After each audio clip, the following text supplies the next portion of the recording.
அஸ்ஸலாமு அலைக்கும். Welcome to எங்கள் சமையல். இன்றைக்கி நம்ம சேனலில் ரொம்ப ஹெல்தி அண்ட் டேஸ்டான பசங்கள்லாம் விரும்பி சாப்பிடக்கூடிய ஒரு ஸ்வீட் தான் பார்க்க போகிறோம். Dry fruit sweet. வாங்க வீடியோக்குள்ளே போகலாம். இதுக்கு நான் 1 கப் டேட்ஸ் எடுத்திருக்கேன், பேரிச்சம்பழம். இதை ஒரு மிக்ஸி ஜாரில் போட்டு அரைச்சி எடுத்துக்கலாம்.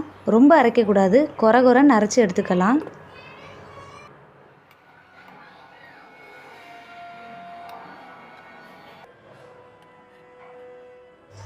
ஒரு பேனில் 2 ஸ்பூன் நெய் சேர்த்து இந்த அரைச்ச பேரிச்சம்பழத்தை அதோடு சேர்த்து நல்லா கிளறி விடலாம்.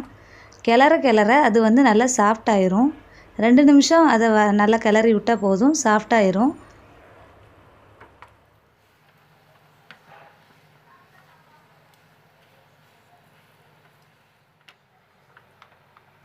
இப்போ பேரிச்சம்பழத்தை தனியாக எடுத்து வச்சுட்டு அந்த பேன்லேயே 1 ஸ்பூன் கசகசா சேர்த்து வறுத்தெடுக்கலாம். லைட்டாக வறுத்தா போதும்.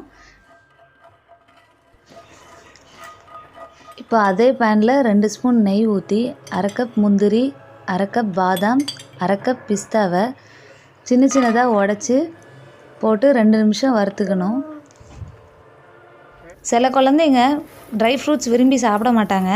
அவங்களுக்கு நம்ம இதை மாதிரி ஸ்வீட் செஞ்சு வச்சு கொடுத்தோன்னா விரும்பி சாப்பிடுவாங்க.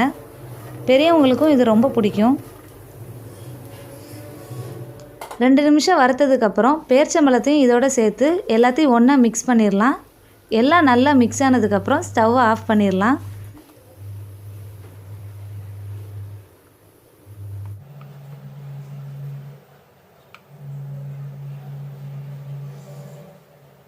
இப்போ ஒரு ஃபாயிலில் வறுத்து வச்ச கசகசாவை நல்லா தூவி விட்டுக்கலாம்.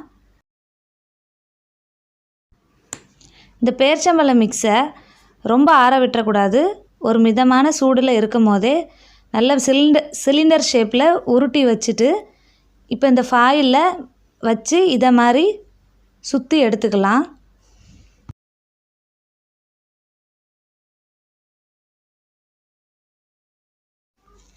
கசகசா இல்லைன்னா வெள்ளை எள்ளு எடுத்துக்கலாம். ஃபாயிலுக்கு பதிலாகவும் பட்டர் ஷீட் எடுத்துக்கலாம்.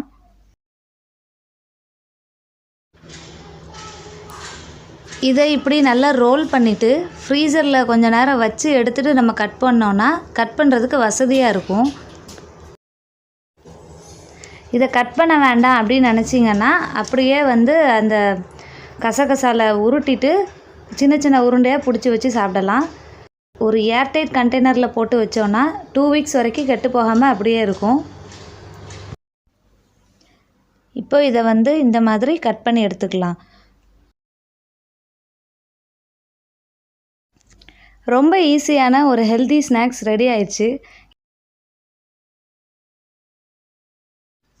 இந்த ரெசிபி நீங்கள் ட்ரை பண்ணி பாருங்கள். எப்படி வந்துச்சுன்னு கமெண்ட் பண்ணுங்கள். இந்த வீடியோ உங்களுக்கு பிடிச்சிருந்துச்சுன்னா லைக் பண்ணுங்கள், உங்கள் ஃப்ரெண்ட்ஸுக்கெலாம் ஷேர் பண்ணுங்கள்.